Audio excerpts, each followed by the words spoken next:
Derrick and Dee find themselves in elimination called Bad Dreams today Bad after coming in dreams. last in the daily challenge. This elimination involves both challengers sitting on a beam and hitting each other with pillows until one falls off into a mud pit or until one drops their weapon, the weapon being a pillow. Dee dominated Adrian on her side, but no one wants to talk about that. Only thing anybody wants to talk about is Derrick K, the challenge pitbull, the giant slayer, was beaten in elaborate fashion through 5 rounds in an extremely acrobatic sudden death 6th round. This was absolutely shocking to watch. What was your take on Derrick K's performance in this episode's elimination? As pitiful, but I think this happens to everybody. Like everybody that is like in this conversation, and I don't. Before we get too far, Derrick K is not in the conversation of GOAT for like greatest of all time. However, he is just one of these guys that you never can count out. Like he has an elite legacy of being a giant slayer and overcoming people that are bigger than him and not backing down from these fights. And I do think that every single great challenger have that like smudge on their challenge career. This is it for Derrick K. We have Wes, like everybody has it. Wes has it. Hall brawl against Big Easy, just straight out nothing. We have Johnny Bananas has it. Losing to Devin after getting backstabbed by his like understudy. I thought you would have said the backpack. The Bananas backpack, but I mean the Bananas backpack. That's not like where he like should have won. That's a situation where like he had no chance. Yeah. So we could do a better one for Wes. It could be Wes versus Kahada, where like literally he's dating Kellyanne, who Kahada used to date, and then he gets sent in by all his team and loses to Kahada.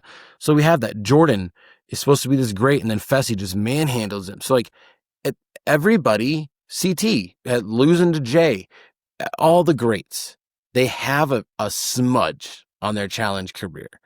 And you know what? If this is Derrick K's, he has his at the end of his challenge career, so be it. A smudge is okay to have. I think everybody has one, and after a while, I think it was just shocking to see Derrick K do it. And I'm not going to lie, I felt a little cowardly watching it because you know me. I like to say whatever I want to say. I would dig in on whoever I want. And I couldn't find myself to really dig in on Derrick because one, it was embarrassing. And I already know he's embarrassed because of it. Yeah. But I know Derrick. Derrick has shouted out and supported the podcast. I have met him several times on several occasions. Good friend to have, great guy. And I didn't feel like digging into him for that, even though I know he knows how to take a loss. He knows how to lose graciously. I felt really, really bad for him. I felt cowardly because I felt like I couldn't really make fun of him.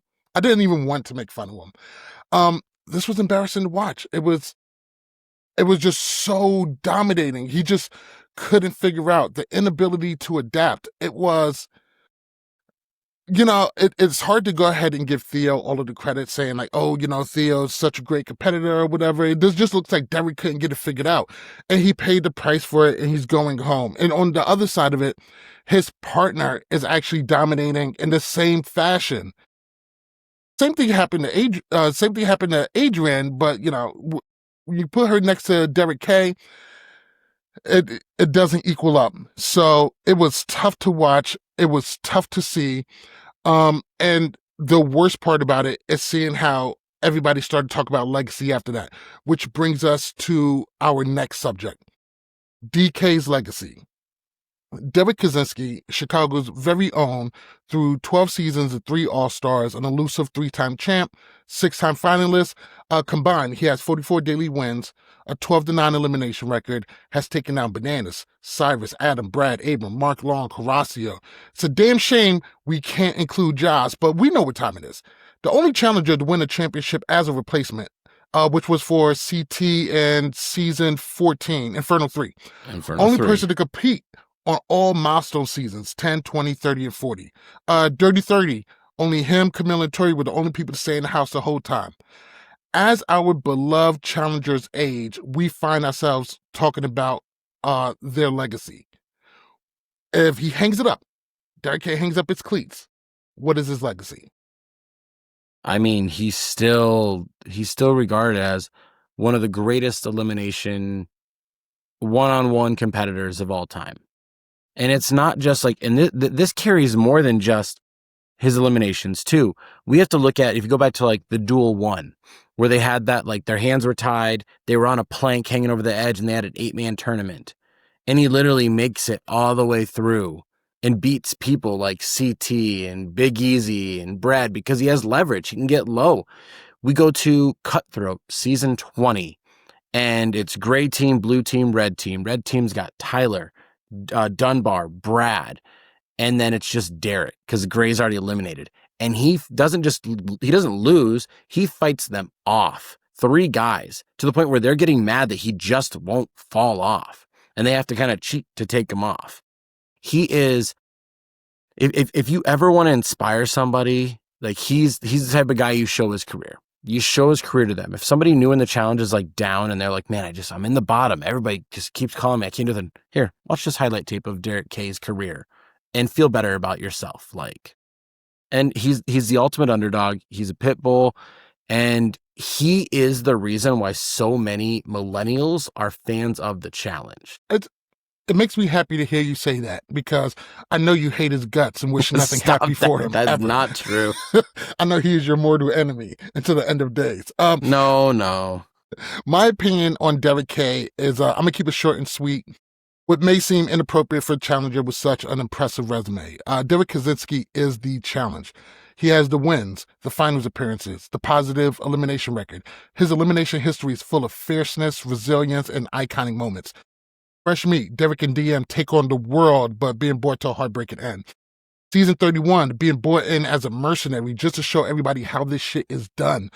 Maturing, fatherhood, challenge mania with Scott. I hope our new challenge fans realize how lucky and blessed we are to have him. He embodies the best parts of the challenges of the challenge, and he grew up in it, and we got to watch that. It's been awesome. I still think he has more in the tank. I think he has more in the tank. I do think, though, that, I mean, we are 10 seasons removed from 31. That battle against Joss is probably his greatest moment in the challenge, like individual moment in the challenge. I don't think we're ever going to get one of those again. I think as an elimination? I just like, because like right now, like if we're thinking about like if that would have been like a pole wrestle in this elimination, he might have been able to beat Theo because Theo's a little older, but like if he was going up against like Will or Jake or Jeremy. Who's this Jake guy everybody keeps talking about? Yeah, it's like Will with an accent. But like it's like I don't know if he would be able to kind of like beat them at his age. And that's how all competition goes, no matter what. Because Derrick, think about it. Derrick K beating Cyrus. I mean, he had an age on Cyrus. Cyrus is a little bit older and everything, you know? So it's like, not to take that away. No. But I don't think we're ever going to get one of those moments again from Derrick, which makes it that if it does happen, it's going to be that much greater because you just don't see it, you know? But overall, I think he's still got more in the tank. I heard they're loading up a new All-Stars season and everything. I think that'd be a good fit for him and everything. He's made a final in All-Stars, so. Yeah, and I think, I'm not saying he can't be on the main show, but if he's coming back to the main show, we need more from him. He can't be a background character. He can't just like let other people play he needs to come out swinging like he did on All-Stars 3. Come take control of the game and just, because you can, because people will follow you, because people like that mentality that you have. He has to come out like that. Otherwise, I think he needs to stay on All-Stars if he's not going to show up wanting to fight for it. That's all. All right. Moving on. Leroy and Sydney and the rest of the Upstairs Alliance are concerned that Theo or Adrian may stake a claim during this week's nomination, as they are on the hot seat. They concoct a plan to ensure Theo and Adrian goes in by misdirecting the house to make them think that Anise is going in. Mm-hmm. During nominations, once a claim isn't staked, everyone switched the votes, and Theo and Adrian are sent in to face DK and D. What's your take on the good old misdirection play? I mean, we have to look at this from like we don't have favorites on the show and we don't have a side we're rooting for. And there's not a side that is low in numbers, that is kind of the underdogs right now and getting picked on every week. If you're not just fans of that side and you're just a fan of the whole show, this is brilliant. This is beautiful gameplay. This is exactly what you want. And it is teaching some of these rookies, like, hey, look at Leroy. Look at this little move. Look at Leroy. Like, ever since, like, him and Cam got together, it seems like his mind has grown gameplay-wise. Like, you can see, like, War of the Worlds 1 and 2, he's a whole That different was great competitor. Leroy to watch. Like, and he just kind of shifts when he hits War of the Worlds 2. And ever since then, it has been more so of how do I get me to a final? Not let's just hang out, let's play. I mean, free agents Leroy was like, nah, I'll just flip a card. Who cares? Who knows what'll happen? Like, I'm good. Like, and so yeah, this gameplay is smart. Now, granted, it's at the expense of a friend, but if everything goes well, which we see it does, I don't think Anise is as mad at Leroy because Leroy didn't say her name. He just told her he was going to, and it kind of spread. And no offense, but if you're ever going to try and have a plan that can dupe other people, you tell Anissa the plan or you tell Johnny the plan, because they're the type of people that will go and talk to the people and be like, I guess this is what's going on now. Yeah, that's definitely how you get it spreaded. What I really would have loved to see is like, they did this plan when all of our, like, no offense to Olivia or Theo or Anissa, but if CT was here, if Bananas was here, if Cara was here, Wes, Jordan, and that plan was against them, they would have, like, sniffed it out, I feel. They wouldn't have been like, oh, everything's all good. I'm not going in. Don't have to stake a claim. They'd be like, nah, I still might stake a claim. I don't trust these guys. And if that's my fault, that's my fault, you know? So Theo has said on social media that they never planned on staking the claim, and they were just happy to see everybody kind of running around to try to get this done, saying they wasn't really fooled and they was prepared to go in because they knew what time it was. I don't know how true for that to be, but me, absolutely love this kind of stuff. This is the great kind of stuff, and this is happening to a team who performed their own kind of maneuver just an episode ago. Yeah. And I was okay when they did it. I'm okay with it happening to them. And I also love to see Leroy do this. Leroy is kind of an elder statesman. His resume isn't as impressive as some of the other vets, but he is a vet through and through. So it was really enjoyable seeing Leroy pull this off. And I thought it was smart too, because if Derrick and D is going in, like I said before, don't do these kind of moves if you don't have somebody in they could take it out. I put in Derrick K in on elimination, 90% of the time it's going to be a safe bet. Even going into it, seeing that it was a little bit of a weird elimination, it definitely could have gone either way. Yeah. So love it. I love it. And honestly, if the coin flips the other way, then this plan works. Yeah, 100%. Not every plan is going to work. This one didn't work out to fruition, but he was able to do what he wanted to do. Now, there are some concerning points of it. I think doing this on Anissa was the right move. She does seem to have her feelings hurt a little bit about it, but I think she'll get over it because she's ultimately safe.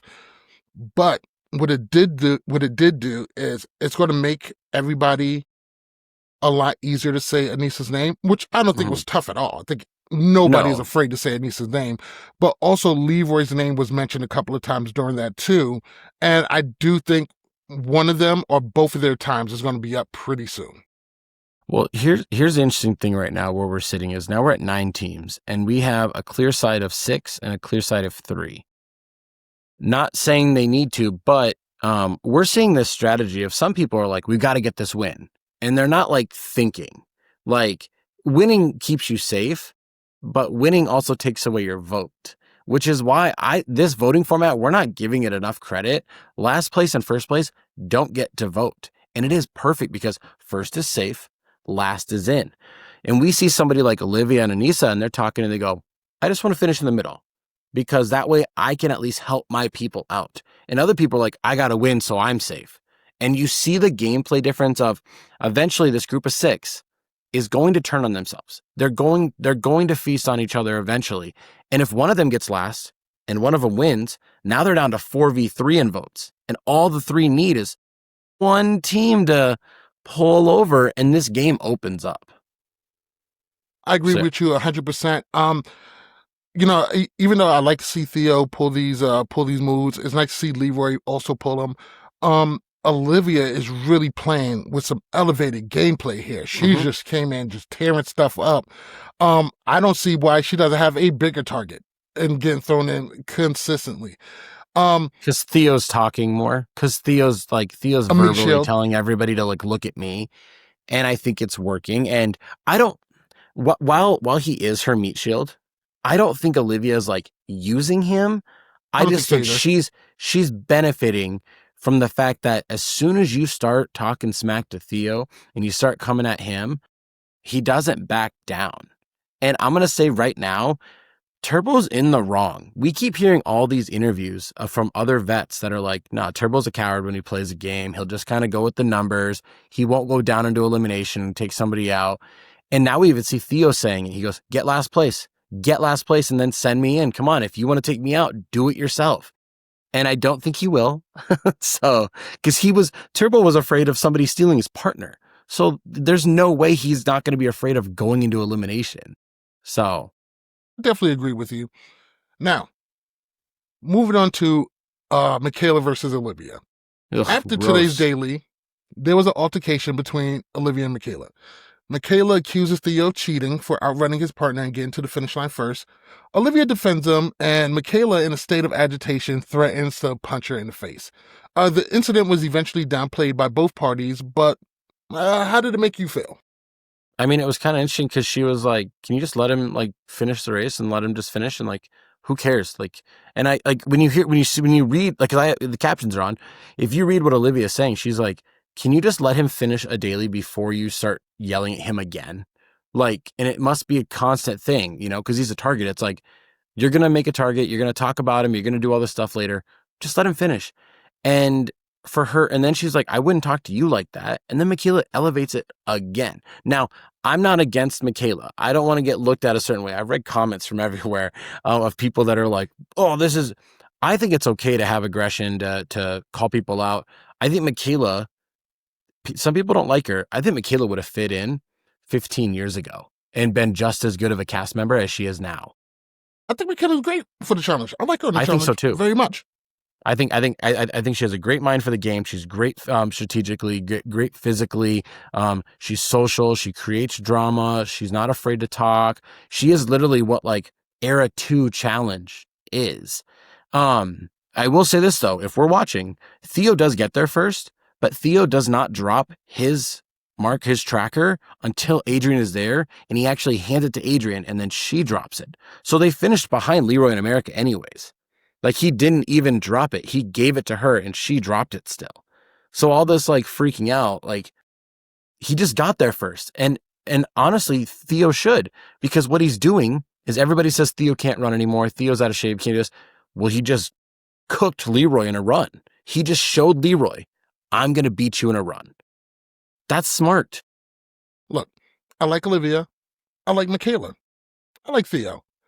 Theo did nothing wrong. Olivia was defending her man. Michaela was wrong. I get it. It's a physical competition. Everybody's hot, tired, breathing hard. And I think she was just agitated.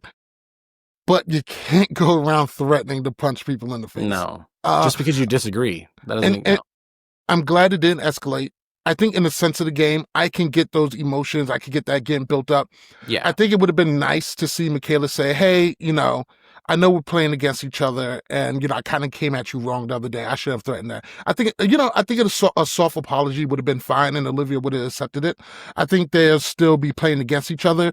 But that kind of aggression, outside of anything but sports and in the moment, that is incredibly wrong. I get it in the moment. And I'm glad it took place in the game. So I can understand it a little bit, but you can't go around threatening people in the face. This is also why think you can't get mad at somebody that's going to defend their partner. Like they didn't do anything wrong. Olivia didn't do anything wrong. She's told her to chill. Where she's like, I don't even talk to me. And it's like, well, Olivia's always going to defend Theo, just like Theo, they should defend each other. If you attack one, you should know that two are going to come back at you. Simple as that. And it's also a weird time because we didn't know Derrick and Dee were last yet. So at this time, you have a 7-3 alliance advantage. You don't need to be like talking like that to somebody because you already have the numbers. You're already kicking them when they're down now at this point. It was weird. and it's making yourself more of a target. It was completely unnecessary. Michaela should be a little bit better than that and a little bit smarter than that, because why put extra eyes on you to get you out? I know you got the advantage and you probably don't have to worry about getting voted in, but still, it was unnecessary. I'm just glad it didn't escalate, and I do think Michaela should give Olivia an apology. Hopefully, we'll see that in the reunion.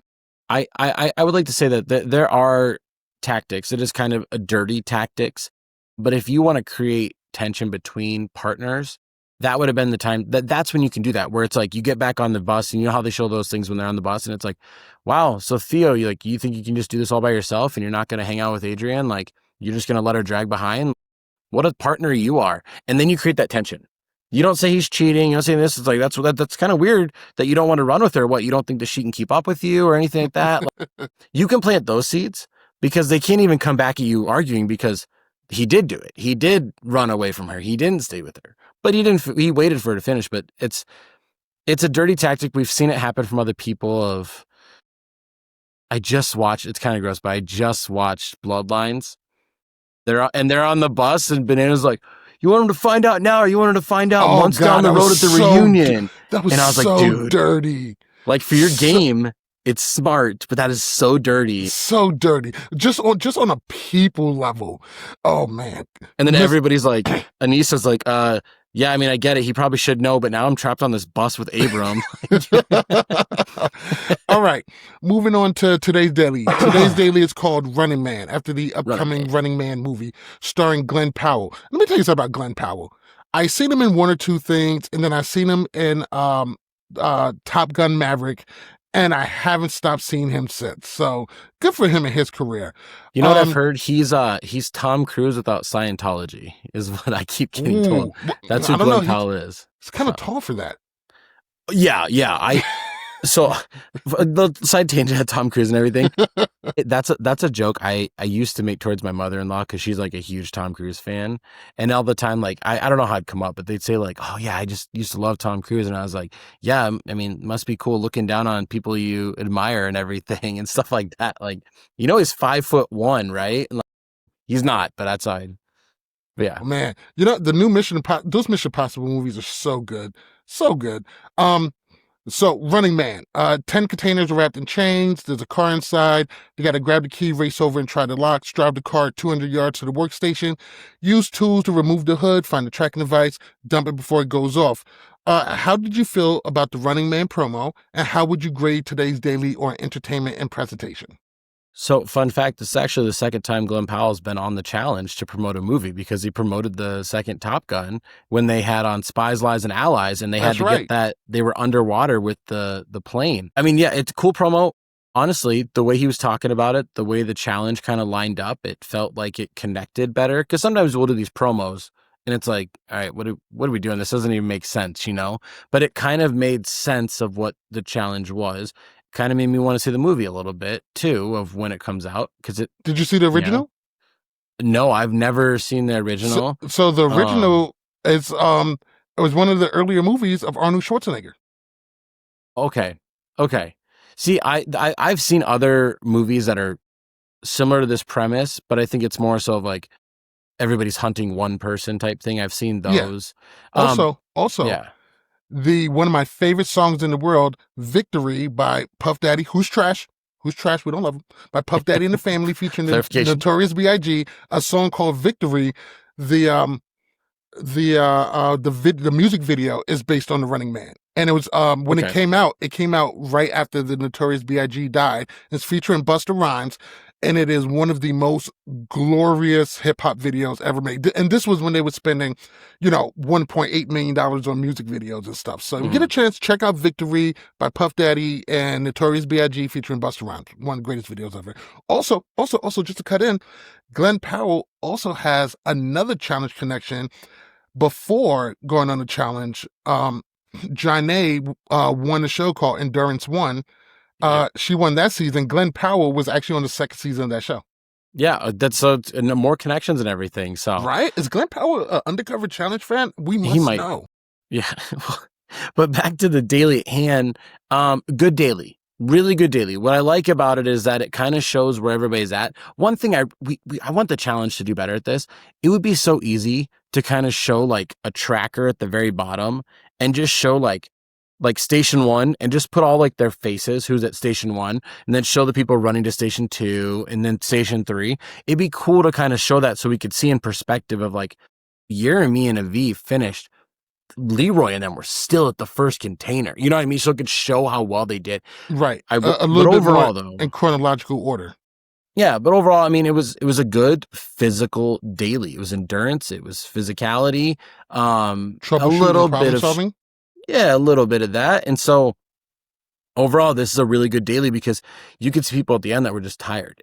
But I also liked when it's like, oh wait, it's a manual. I can't drive manual. We're pushing this car. I like that where it's like, all right, instead of complaining, saying I can't drive it, you just go. And Yeah, so, and figure it yeah, out. yeah. I like it because it seemed like everybody could have had a certain advantage at different stages, but not one team had a type of advantage of the whole thing. And Jeremy and Aviv go from last to first and just smoke everybody. This was thoroughly enjoyable. I Mhm. love the movie tie-in. You know, sometimes these things hit, sometimes these things don't. I do think this is good synergy with these two with this movie and the show working together. So I was a big fan of that. And Glenn Powell is real hot commodity right now. So Yeah. anything that brings eyes on the challenge is going to be good. Daily was fantastic through and through. It was entertaining. It was multiple stations. It tested multiple things. Some of them was really close. It was dramatic at the end. There was arguments and fights. Can't be mad. This is what we come here for. Yeah. Um, so real quick, I just want to touch on one thing. Leo and Adrian still hasn't made up since he was forced to say a name. Adrian accuses Leo of not having no power in his partnership. Do you think that's true? And do you think that this dynamic exists across all of the teams or just several teams? It feels like he has no power. I believe that there's like an underlying thing going on that we don't know. And obviously we see like, I don't know if there's a lot of behind the scenes stuff too that we can discuss here in a second, but it does seem like Ashley has the control. It seems like at the beginning it was some of the vets had some control. Then it went to this group of rookies. Now it's this group of female vets plus Leroy that seem to kind of be dictating everything. But there might be some type of way where it's like maybe the rookies are still kind of controlling. They're just letting all the vets argue and fight. Um, it doesn't seem like Leo, especially considering like episode 3 and 4, he had like so much. He was so vocal about leading this rookie revolution, And and now he's taking a back seat. he's taking a back seat. But it might just be editing too. But also, I mean, he's partnered with Ashley. Like even if he is doing strategy, Ashley's gonna say no to everything and then say the same thing in her words and make it work. So it's like maybe he just knows to have a good relationship with his partner. Just kind of sit back, like just sit back, let her talk.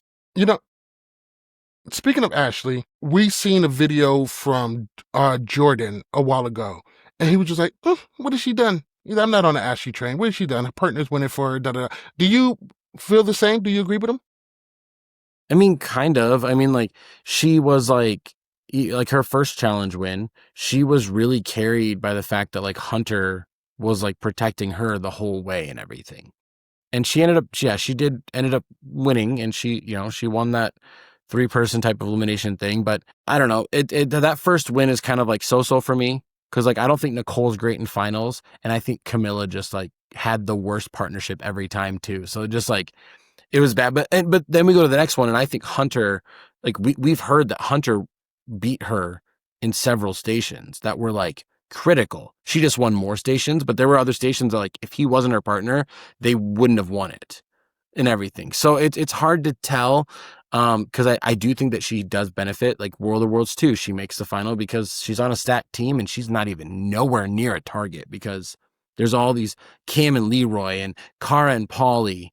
But when she is a target, she does go out early. She sometimes she does. And so it's hard to tell. It's really hard to tell if it is that. I think that she is a really good competitor. She might not be as great as I used to think. I used to think that she was like almost going to be Mount Rushmore. When she won the second one, I was like, oh, she's on her way. And her career's kind of teetered off since then. Almost kind of like Jenna's, only Jenna doesn't have the championships either. Jenna started off, super strong and just never got back. I really wish we can get her back. All right. Yeah. Before we get out of here, What do you got on the power ranker? Well, yeah, power rankings, huh? So it's probably one of the because one of the teams at the bottom of your power ranker just went out. Yeah, that's true. Yeah, number 5 just went out from last week, so there's not a lot of movement. I mean, 3 of the 5 teams are the same. We're gonna start with number 6, which is our honorable mention, and that is Sydney and Turbo. They look like they are not going to remain a team. For some, it just seems like people are going to want to try and steal Sydney or steal Turbo, and with that, that means that they don't have enough people protecting them around them as well. They're also not really winning any dailies. They got 4th today, but it didn't look like a close 4th. Like Olivia and Will were 3rd, and Olivia even said that she was slowing down to make sure that she could see like Cedric and Michaela vote first, because you don't need to finish 2nd place because then you vote first. It's like it's better to finish like 5th or 6th. And so like Turbo and Sydney, they're doing all right, but there's a big target, and I think Theo is seeing red, and if he gets any power, like, and he has any way he can, Turbo's going in. Whereas everybody else that's in that alliance is like, well, Theo's not going to call us out. So it's like, at number 5, we have a new addition. We have Nani and Justin. Performed well, finished in 5th place, seemed really calm. We're coming off of Justin just, defending his claim last week against Gabe. And they just seem to be like a really safe team. And like a solid one. And I think after that's taken the claim against and he was able to still win, I don't think anybody's going to like try and take Nani anymore. So I think they're going to be safe as a team and everything. They just seem, good. Moving up to number 4, surprise entry is Theo and Adrian.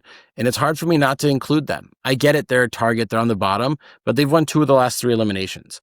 And I know we were talking about a lot about Derrick losing earlier, and it's like, oh man, Theo is 7-2 in elimination. Theo has taken out Kyle twice. He's beaten Bananas. He's beaten Pauly. He's beaten CT. He's beaten Derrick K. He's beaten Idris. And his only losses are to respect what you just named. Well, yeah, I mean, and his only losses are to Jordan and Bananas. Like that's who he's lost to. He's lost impressive elimination record. I mean, he's beaten great players. He's only lost to 2 of the top 3 challengers of all time. And the only reason he lost to Bananas is because he's bigger than him. Yeah. It was literally if he went against somebody else that was bigger, like CT, he probably would have won that. You know what I mean? And it was close. And it was close. But I have a huge problem with you putting somebody who's already gone into 2 eliminations, and I'm guaranteeing you will be 3 within the next 2 episodes. Somebody who's such a consistent target. I mean, Power Rank is about to have power. He seems to not really have much. Well, it's kind of performance though. And we have to think about this too, is that we have to take into effect more than just like having power in the game. Like it's daily performance, it's elimination performance, it's in there, it's control of the vote. And I mean, I almost should have put Theo and them in last week after that strategic move to get Gabe in and save himself for a week. I think that here's the big problem with everybody's plan. If you want Theo and Adrian or Olivia and Will out, you have to beat them. And they seem like 2 well-rounded teams that probably can win a lot of eliminations. They've won all of them so far this season. And you know what? Maybe Theo has to win 4 eliminations to get to a final. Maybe he will.